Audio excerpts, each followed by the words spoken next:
यं ब्रह्मा वरुणेन्द्ररुद्रमरुता स्तुवन्ति दिव्यैस्तवैः। ओम नमः शिवाय। हर हर महादेव। श्री स्वस्थानी देव्यै नमः।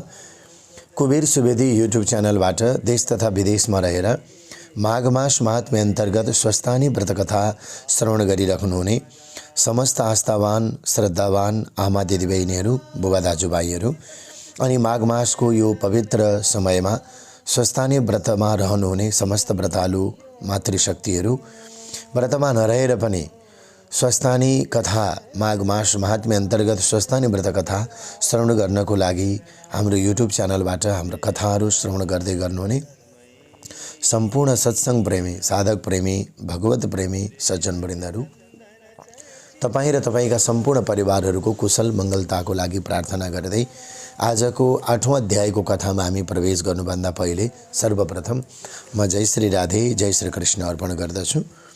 माघ महात्म्य हो, माघ महीना हो। माघ स्नान, माघ महीनाको दान, व्रत, आराधना उत्तिकै फल प्राप्ति छ।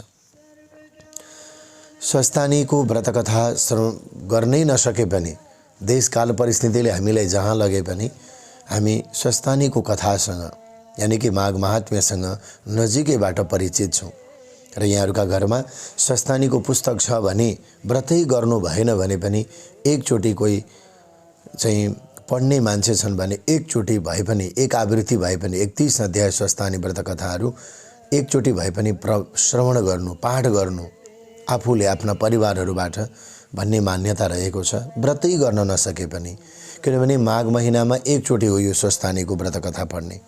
र यहाँहरू जो घरमा पुस्तक छैन, व्रतमा रहनुभएको छ, आराधनामा रहनुभएको छ, व्रत गर्नुहुन्न भने पनि अहिले युट्युब च्यानलबाट हजुरहरू कथा श्रवण गर्दै हुनुहुन्छ। अत्यन्त आस्था, श्रद्धा, भक्ति भावका साथमा बिहानदेखि बेलुकासम्म, देशदेखि परदेशसम्म आउनुहोस्।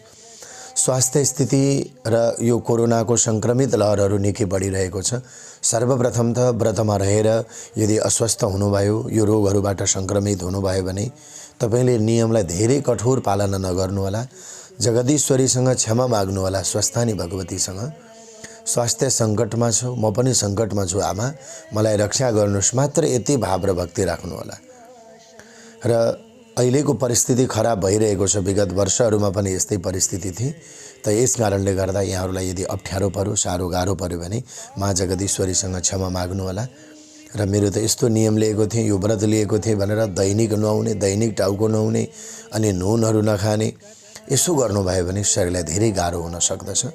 र हामी सबैले व्रत गर्नेहरू नगर्नेहरूले पनि विशेष गरेर गेडागुडीहरू भए, रस भरिएका चिजहरू भए, गेडागुडीका रसहरू भए, दाना दुनीहरू जे ती चिजका रसहरू भए, तातो पानीहरू भए, ल्वाङ अथवा मरिच, ज्वानो पानीहरू भए, बेसार पानीहरू भए, यस्तै गरेर आफ्नै औषधि युक्त ती जल, विशेष गरेर तरल पदार्थहरू तताएर यस्ता चिजहरू ग्रहण गरेर आफ्नो स्वास्थ्यलाई पनि ख्याल गर्नुहोला। अरू सबैले पनि।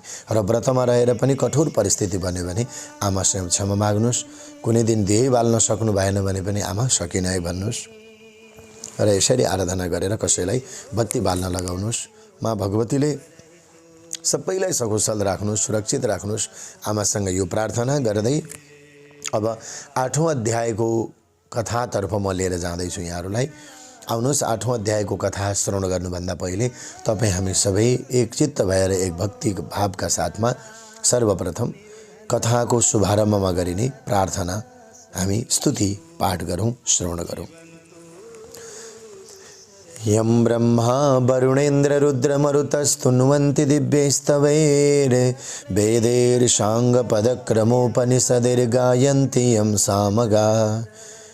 ध्यानावस्थित तद्गतेन मनसा पश्यन्ति यं योगिनो, यस्यान्तं न विदुसुरासुरगणा देवाय तस्मै नमः। श्रीमच्चन्दन चर्चितोज्ज्वलवपो शुक्लाम्बरा मल्लिका, मालालंकृत कुंडला प्रविलसन मुक्ता बलि शोभिता। सर्वज्ञान निदान पुस्तकधरा रुद्राक्षमालाकरा, वाग्देवी वदनाम्बुजे वसतु मे त्रैलोक्यमाता चिरम्। मूकं करोति वाचालं पङ्गुं लङ्घयते गिरिं यत्कृपातमहं वन्दे परमानन्दमाधवं। नमो भगवते तस्मै व्यासाय अमिततेजसे यस्य प्रसादात् वक्ष्यामि नारायणकथामिमां। नारायणं नमस्कृत्य नरं चैव नरोत्तमं देवीं सरस्वतीं व्यासं ततो जयमुदीरये। अब प्रार्थना सकिसके पछाडि अब हामी कथामा प्रवेश गरौँ। हिजोको कथामा सतीदेवीले देह त्याग गरिसके पछाडि दक्षका सेनाहरूलाई भगवान शङ्करका गण वीरभद्र देवीले परास्त गरिदिनु भएको थियो, दक्ष सेनाहरूलाई वध गरिदिनु भएको थियो भन्ने प्रसङ्ग हिजो हामीले श्रवण गऱ्यौँ। अब आउनुहोस् 8 अध्यायमा के हुन्छ त, कुमारजी के आज्ञा गर्नुहुन्छ अगस्त्य मुनिलाई, यो कथा श्रवण गरौँ। कुमारजी आज्ञा गर्नुहुन्छ, हे अगस्त्य मुनि, विष्णु भगवान सङ्ग्रामबाट अन्तर्ध्यान हुनुभयो। विष्णु भगवान सङ्ग्रामबाट युद्ध मैदानबाट अन्तर्ध्यान भए पछाडि बाँकी बचेका देवताहरू, यक्षहरू, गन्धर्वहरू, किन्नर र दैत्यहरू सबै हाहाकार गरेर दसैँ दिशातिर भाग्न लागे। ती परस्पर भन्दथे, अब दक्ष प्रजापतिको प्राण रहन्न, किनकि नारायण जस्ताको सुदर्शन चक्र त मिथ्या भयो। जुन चक्रले विष्णु खडा हुँदा स्वयं शिव पनि टिक्न सक्दैनथे, त्यस्ता नारायण पनि अब यो युद्धभूमि सङ्ग्रामबाट भाग्नुभयो भने अब हाम्रो क्षुद्र पराक्रमले के होला। तस्मात् अब आफ्नो आफ्नो प्राणको रक्षा गर्नु, प्राण बचाउनु को अलावा अरू केही पनि उचित रहँदैन हो भन्दै दसैँ दिशातर्फ भाग्न लागे। नारायण सहित देवताहरू, यक्षहरू, गन्धर्वहरू, नाग आदि आफ्ना जीवन बचाई भागेका देखि वीरभद्र नागले झैँ निश्वास फेरी वर्षाकालको मेघ झैँ गर्जी तत्काल दक्षको टुप्पी समाती भूमिमा ढलाई बोध गराए। हे पापिष्ठ दक्ष, तैँले महादेवको अनेक निन्दा गरिस्, आफ्नी छोरीको हत्या गरिस्। तँ जस्तो पापी यो संसारमा खोजे पनि कहीँ कतै पाइन्न। त्यो बौला हो, उसलाई नडाके मलाई के होला भनी त्रिलोकीका ईश्वरको निन्दा गरेको थिइस्। अब यस बखतमा तेरो रक्षक ज्वाइँहरू कता गए? तिनीहरूको सहायता मागे आफ्नो प्राण बचा। तेरो यज्ञ बिना शङ्कर नै पुरा गराउन्। अब तँलाई पनि यही यज्ञमा होम्न सके हामीलाई सन्तोष होला भनी अनेक तरहले बोध गराई दक्ष प्रजापतिको शिर काटेर अग्निकुण्डमा होमिदिए। यस्ता प्रकारले दुष्ट दक्षको संहार गरेको देखि नन्दी, भृङ्गी, चतुष्षष्ठी योगिनी, भूत प्रेत, विषम ज्वर र महाकाली आदिले प्रसन्न भई शिवनिन्दक दक्ष प्रजापतिको नाश गर्यो। धन्य धन्य वीरभद्र, तिमी समान वीर यस संसारमा हुन दुर्लभ छ भनी स्तुति गरे। त्यस पछाडि दक्ष प्रजापतिकी स्त्री वीरिणीले आफ्नो पतिको शिर यज्ञकुण्डमा होमिदिएको देखेर अत्यन्त अधैर्य भई ठुलो हावा चल्दा केराको थाम ढले झैँ पृथ्वीमा ढली मूर्छा परिन्। केही बेरमा चेष्टा आयो र शोक गर्न थालिन्। हे नाथ, मलाई यस अवस्थामा अनाथ तुल्याई कता जानुभयो। हे जगदीश्वर, महादेवलाई यज्ञमा नडाक्दा यस्तो भयो। हे स्वामी, हे मूढ, व्यर्थको अभिमान मनमा लिएर शिवको निन्दा गर्दा आफू मृत्युमा प्राप्त भयो। मेरो यो गति भयो भनी अनेक प्रकारले आफ्नो स्वामीको शोक गरेर वीरभद्रसित प्रार्थना गरिन्। हे ईश्वर, मेरो पति दक्ष प्रजापति अज्ञानी थिए, मूढ थिए, अभिमानी पनि थिए। तिनलाई कुनै चेष्टा पनि थिएन। त्यस्ता मूढको नाश गरी हजुरको के कीर्ति होला र? मलाई विधवा नतुल्याई स्वामी वरदान दिनुहोस्। हे वीर, आफ्नो सृष्टि आफैले संहार गर्नु उचित हो। सृष्टि स्थिति संहार गर्ने हे महारुद्र पनि तपाईं नै हो। महादेव पनि तपाईं नै, आदि मध्य अन्त्य नभएका ब्रह्मा विष्णु शिव जे भने पनि तपाईं नै हो। हे भक्तवत्सल, मेरो मुख हेरी मेरो स्वामीको सबै अपराध क्षमा गरेर जीवनदान दिई सौभाग्यवती बनाउनुहोस् भनेर स्तुति गरेको। इन्द्रादि देवताहरूले सुनि आकाशबाट पुष्पवृष्टि गरी हे वीरभद्र दक्ष प्रजापतिलाई जीवन दान दिई बिरिणीलाई सन्तोष दिनुहोस् भनी आकाशवाणी गरे। देवताहरूले त्यस्तो आग्रह गरेको र बिरिणीको चिन्तित अनुहार देखेर मनमा करुणा उत्पन्न भयो। बिरिणीतर्फ वीरभद्रले भने, हे बिरिणी, तिम्रो स्तुतिले म प्रसन्न भएँ र तिमीलाई स्वामी वर दिन्छु। तर तिम्रो स्वामीको शिर मैले अघि नै यज्ञकुण्डमा होमिसकेँ। अब यज्ञमा बलि दिएको बोकाको शिर जोडेर जीवित पारिदिन्छु, किनकि दक्षले जगदीश्वरको साह्रै निन्दा गर्यो यो शिरबाट। अत यो पशु हो, यसले पशुकै टाउको जोडिदिन्छु, पशुकै टाउको हुनुपर्दछ। यस्तो वीरभद्रको वचन सुनि बिरिणीले हुन्छ भनिन्। अञ्जली बाँधी जोरी उभिरहन्। अनि वीरभद्रले यज्ञशालाबाट बोकाको शिर मगाई पछिल्लोतिर मुख फर्काएर जोरी दक्ष प्रजापतिलाई बचाइदिए। दक्ष प्रजापति जीवित भए पछाडि बिरिणीले मनमा सन्तोष मानी छाग मुख अर्थात् बोकाको टाउको भएका स्वामी सहित वीरभद्र र महाकालीलाई दण्डवत प्रणाम गरी आफ्नो घर गए। यता वीरभद्र र महाकाली पनि देवता यक्ष गन्धर्व किन्नर आदिको संहार गरी दक्षको यज्ञ विध्वंस पारी नन्दी भृङ्गी चतुष्ठी योगिनी भूत प्रेत प्रमथगण समेत त्यहाँबाट अन्तर्ध्यान भई कैलाशमा पुगी शिवजीलाई दण्डवत प्रणाम गरेर, हे ईश्वर, हजुरको आज्ञा अनुसार दक्षको यज्ञ विध्वंस पारी देवता यक्ष गन्धर्व र उसका समस्त रक्षक मारी दक्षको शिर छुट्याई अग्निकुण्डमा होमिसकेपछि उसकी स्त्री बिरिणीले आफ्ना स्वामी मरेको देखि साह्रै दिन भावले बिलाप गर्न लागिन्।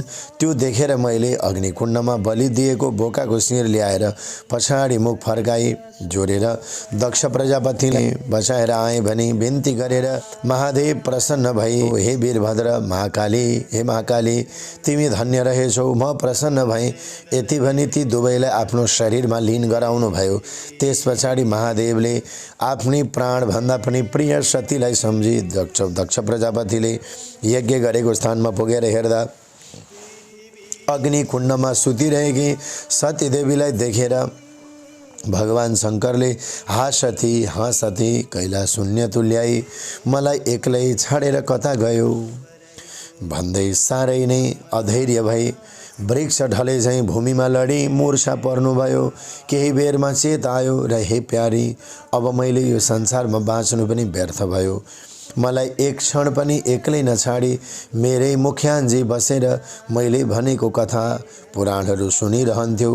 मेरो वचन नमान्दा तिम्रो यो गति भयो। म यस स्थितिमा पुगेँ भन्दै मुड्कीले छाती ठोकी। वर्षाकालमा आकाशबाट पानी परे झैँ मोतीका दाना जस्ता आँसुका ढिक्काहरू खसाली फेरि बिलाप गर्न लाग्नुभयो। हे प्रिय, हे सती, अब म कतै गएर आउँदा सुनको कमण्डलुले गोडा धोइदिने आउँदथ्यौ। हे प्यारी, मेरो खाने वस्तु भनेर विष भाङ धतुरो मेरो स्वामीले खाने वस्तु भनेर जतन गरी राखिदिन्थ्यौ। अब कसले राखिदेला, को राखिदेला, तिमी बिना मेरो चित्त कसरी स्थिर रहला। यसरी भन्दै कहिले काखमा लिने प्राण गएकी सतीलाई कहिले अङ्कमाल गर्ने, कहिले चुम्बन गर्ने, कहिले छातीमा हात राख्ने, कहिले सतीदेवीको हात समाएर आफ्नो छातीमा राख्ने, यसरी अनेक प्रकारका शोक गरी सतीदेवीको मृत शरीर पिठ्यौँमा बोकी बौला जस्तै भएर पृथ्वी भ्रमण गर्न भनेर हिँड्नुभयो। महादेवले पीठमा सतीदेवीको शरीरलाई बोकेको हुनाले सतीदेवीको शरीर गलित पनि भएन, कहीँ दुर्गन्ध पनि केही पनि भएन। केवल निदाय जस्तै भएर सतीदेवी रहिन्। भगवान शङ्कर शोकमा सतीदेवीको शरीरलाई आफ्नो शरीरमा राखेर पृथ्वी भ्रमण गर्नको लागि भनेर हिँड्नुभयो। सतीदेवी निदाय जस्तै भएर रहिन्। इति श्री स्कन्द पुराणे केदारखण्डे माघ महात्म्ये कुमार अगस्त्य संवादे श्री स्वस्तानी परमेश्वर्या व्रत कथायां महादेव पृथ्वी भ्रमणं वर्णनं नाम अष्टमोऽध्यायः। स्वस्थानी माता की जय होस्। 8 अध्यायको स्वस्थानी व्रत कथा सम्पन्न भइसकेको छ। आउनुहोस् अब सबैले अन्तिमको प्रार्थना पुष्पाञ्जली श्रवण गरौँ। उपनयतु मङ्गलं वः सकलजगन् मङ्गलालय श्रीमान् दिनकरकिरणनिबोधित नवनलिनदलनिवेक्षण कृष्णः काले वर्षतु पर्जन्य पृथिवी सस्यशालिनी देशोऽयं क्षोभरहितो ब्राह्मणा सन्तु निर्भया अपुत्रा पुत्रिणः सन्तु पुत्रिणः सन्तु पौत्रिणः निर्धना सधना सन्तु जीवन्तु शरदां सतां तत्रैव गंगा यमुना च तत्र गोदावरी सिन्धु सरस्वती च तीर्थानि सर्वाणि वसन्ति यत्र यत्राच्युतोद्वार कथा प्रसंगा या कुन्देन्दुदुसारहारधवला या शुभ्रवस्त्रान्विता या वीणावरदण्डमण्डितकरा या श्वेतपद्मासना या ब्रह्माच्युतशङ्कर प्रभृतिभिर्देवैः सदा वन्दिता सा मां पातु सरस्वती भगवती निःशेषजाड्यापहा कायेन वाचा मनसेन्द्रियैर्वा बुद्ध्यात्मना वात् प्रकृतिः स्वभावात् करोमि यद्यत् सकलं परस्मै नारायणायेति समर्पये तद् श्री स्वस्तानि देव्यार्पणमस्तु। अस्तः सम्पूर्ण श्रद्धालु भक्तवृन्दहरू सज्जनहरू स्वस्थानी व्रत कथा अन्तर्गत आजको कथा आजको अध्याय यही पूर्ण भएको छ। भोलि बिहान पुनः अर्को अध्याय लिएर हामी उपस्थित हुनेछौँ। आजको दिन तपाईँ हामी सबैको लागि मङ्गलमय रहोस्। जय श्री राधे, जय श्री कृष्ण। गायन्ति यं सा